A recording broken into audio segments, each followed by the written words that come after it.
सरल कर बुझाऊँ आपण पाखे मन कर गोटे मोबाइल अच्छी किंतु मोबाइल रे चार्ज नहीं कि मोबाइल खराब हो नेटवर्क तो सबुठी अच्छी किंतु आपण मोबाइल जदि योग्यता नहीं नेटवर्क को धरवा ताहले कौन आपण फोन बाजिब कहीं भी कॉल करू आपण फोन रिंग हबो नहीं बाजिब कि ना कॉल आसीबो कि ना ना सा कारण कोन तमर को नेटवर्क नहीं नेटवर्क अच्छी किंतु मोबाइल अक्षम आ जदि मोबाइल ठीक ठाक अच्छी चार्ज भी अच्छी किंतु नेटवर्क नहीं ताहले कौन कॉल आसीबो ताहले भी आसीबो नहीं ठीक सही पड़ी जदि आपण केवल नाम करुछंती नाम गाउछंती किंतु जदि आपण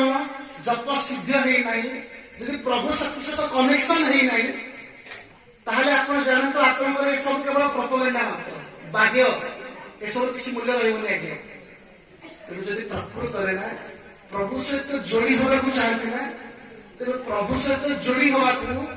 बाह्य रो कोनोसी के आपण को रोकी परिबे नहीं। ମୁଁ ଆପଣଙ୍କୁ ଗୋଟେ ଛୋଟିଆ ଉଦାହରଣ ମାଧ୍ୟମରେ ବୁଝାଉଛି। ଗୋଟେ